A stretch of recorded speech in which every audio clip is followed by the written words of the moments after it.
Welcome to Pragna tutorials. ఈ వీడియోలో మనం డిఎస్సి స్కూల్ అసిస్టెంట్ బయాలజీలోని భాగంగా ఇంటర్మీడియట్ జంతు శాస్త్రంలోని వివిధ శాఖల గురించి నేర్చుకుందాం. ఫ్రెంచ్ జీవశాస్త్రవేత్త లామార్క్ 1809 సంవత్సరంలో జీవశాస్త్రం అనే పదాన్ని ప్రతిపాదించాడు. దీని అర్థం జీవులను గురించి అధ్యయనం చేయడం. భిన్నత్వం గల ఈ శాస్త్రం జంతువులకు సంబంధించిన అన్ని అంశాలను వివరిస్తుంది. ఇది అనేక ఉపశాఖలను కలిగి ఉంది. అవి: 1. వర్గీకరణ శాస్త్రం, టాక్సానమీ. టాక్సిస్ అనగా అమరిక. ఓమాస్ అనగా నియమం. సిద్ధాంత రీత్యా, ఆచరణ రీత్యా జీవులను గుర్తించి వాటి నామీకరణ, వర్గీకరణ చేసే శాస్త్రం. టాక్సానమీ అనే పదాన్ని ఏపీ డి కండోల్ అనే శాస్త్రవేత్త ప్రతిపాదించాడు. 2. స్వరూప శాస్త్రం, మార్ఫాలజీ. మార్ఫోస్ అనగా రూపం, లోగోస్ అనగా అధ్యయనం. వివిధ జీవుల రూపం, పరిమాణం, ఆకారం, వర్ణం, వాటి దేహములోని కణజాలాలు, అవయవాలు, అవయవ వ్యవస్థల స్వరూపాన్ని తెలియజేసే శాస్త్రాన్ని స్వరూప శాస్త్రం అంటారు. ఇది 2 రకాలు. 1. బాహ్య స్వరూప శాస్త్రం, ఎక్స్టర్నల్ మార్ఫాలజీ. జంతువుల బాహ్య లక్షణాలను అధ్యయనం చేసే శాస్త్రాన్ని బాహ్య స్వరూప శాస్త్రం, ఎక్స్టర్నల్ మార్ఫాలజీ అంటారు. 2. అంతర స్వరూప శాస్త్రం, ఇంటర్నల్ మార్ఫాలజీ. జంతువుల దేహంలోని అంతరంగ అవయవాల స్వరూపాన్ని వివరించే శాస్త్రాన్ని అంతర స్వరూప శాస్త్రం, ఇంటర్నల్ మార్ఫాలజీ అంటారు. ఈ అంతర స్వరూప శాస్త్రంలో అంతర్నిర్మాణ శాస్త్రం, కణజాల శాస్త్రం అనే 2 శాఖలు కలవు. అంతర్నిర్మాణ శాస్త్రం, ఎనాటమీ. ఎనా అనగా పై భాగం, టోమ్ అనగా విచ్ఛేదనం. జంతువుల దేహములోని అవయవాలు లేదా అవయవ వ్యవస్థల అంతర్గత భాగాల అమరికను తెలియజేసే శాస్త్రాన్ని అంతర్నిర్మాణ శాస్త్రం లేదా ఎనాటమీ అంటారు. 2. కణజాల శాస్త్రం లేదా హిస్టాలజీ. హిస్టోస్ అనగా కణజాలం, లోగోస్ అనగా అధ్యయనం. వివిధ అంగాలలో ఉండే కణజాలాల సూక్ష్మ నిర్మాణం, వాటి అమరికను గురించి తెలిపే శాస్త్రాన్ని కణజాల శాస్త్రం లేదా హిస్టాలజీ అంటారు. ఈ కణజాల శాస్త్రాన్ని సూక్ష్మ అంతర్నిర్మాణ శాస్త్రం అని కూడా అంటారు. 3. కణశాస్త్రం, సైటాలజీ. సైటోస్ అనగా కణాలు, లోగోస్ అనగా అధ్యయనం. కణం, కణాంగాల నిర్మాణం, విధుల గురించి తెలియజేసే శాస్త్రాన్ని కణశాస్త్రం అంటారు. కణాన్ని నిర్మాణాత్మకంగానే కాకుండా క్రియాత్మకంగా అధ్యయనం చేసే శాస్త్రాన్ని కణజీవ శాస్త్రం, సెల్ బయాలజీ అంటారు. 4.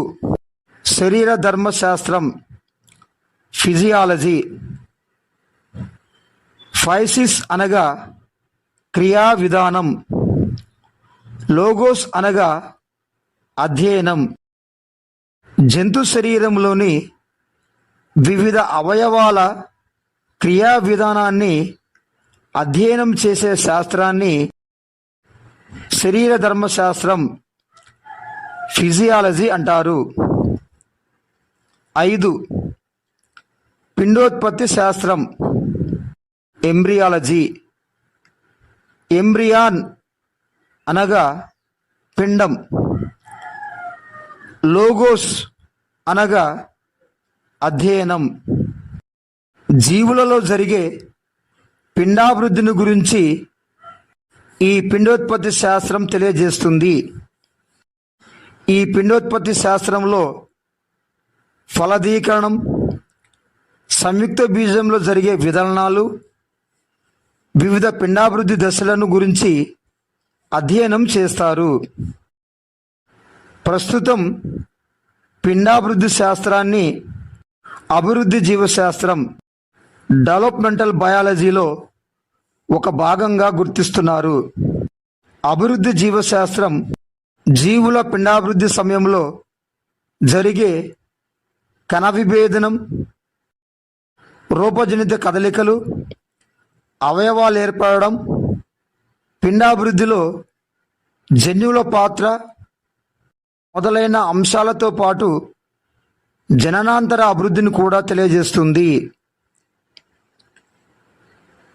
ఈ పిండోత్పత్తి శాస్త్రవేత్తగా ఆచార్య పంచనాన్ మహేశ్వర్ని పేర్కొంటారు. 6. పరిణామ శాస్త్రం,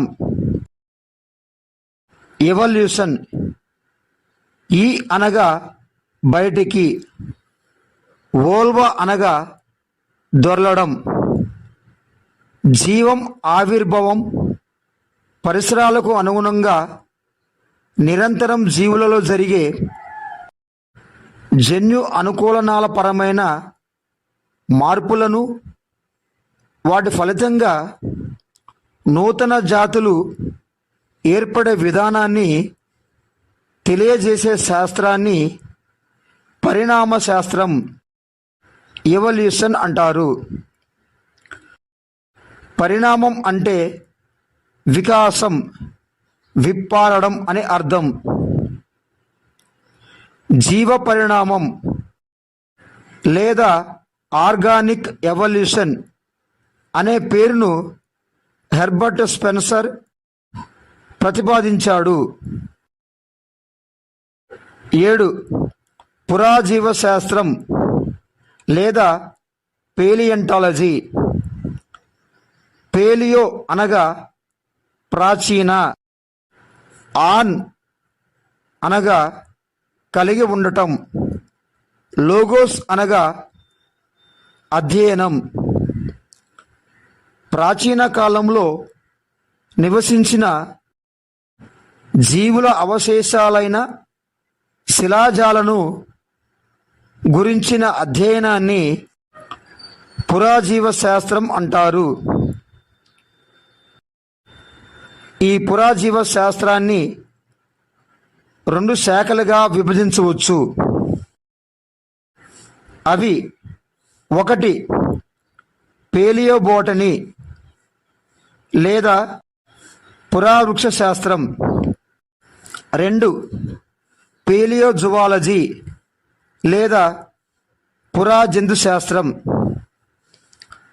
ప్రాచీన కాలంలో నివసించిన మొక్కల అవశేషాలైన శిలాజాలను గురించిన అధ్యయనాన్ని వివరించే శాస్త్రాన్ని పేలియోబోటనీ లేదా పురావృక్ష శాస్త్రం అంటారు. ప్రాచీన కాలంలో నివసించిన జంతువుల అవశేషాలైన శిలాజాలను గురించిన అధ్యయనాన్ని పేలియోజువాలజీ లేదా పురాజంతు శాస్త్రం అంటారు. 8 జీవావరణ శాస్త్రం ఇకాలజీ. ఆయకాస్ అనగా నివాస స్థలం, లోగోస్ అనగా అధ్యయనం. ఇకాలజీ అనే పేరును హెర్నెస్ట్ హెకెల్ ప్రతిపాదించాడు. జీవావరణ శాస్త్రం లేదా ఇకాలజీ జీవులకు తోటి జీవులతోనూ నిర్జీవ పరిసర కారకాలతోనూ గల సంబంధాన్ని గురించి వివరిస్తుంది. 9 జన్యుశాస్త్రం లేదా జెనెటిక్స్. జెన్ అనగా ఎదగడం. ఇది అనువంశిక లక్షణాలు ఒక తరం జీవుల నుంచి తరువాతి తరం జీవులకు ఎలా సంక్రమిస్తాయో ఈ జన్యుశాస్త్రం తెలియజేస్తుంది. జన్యుశాస్త్రం అనువంశికత, వైవిధ్యాలను గురించి వివరిస్తుంది. జెనెటిక్స్ అనే పదాన్ని బెట్సన్ ప్రతిపాదించాడు. 10 ఇథాలజీ. గ్రీకు భాషలో ఇథాస్ అనగా అలవాటు. జంతువుల ప్రవర్తనను గురించి తెలియజేసే శాస్త్రాన్ని ఇథాలజీ అంటారు. ఈ ఇథాలజీనే ప్రవర్తనా జీవశాస్త్రం అని కూడా అంటారు. Thanks for watching.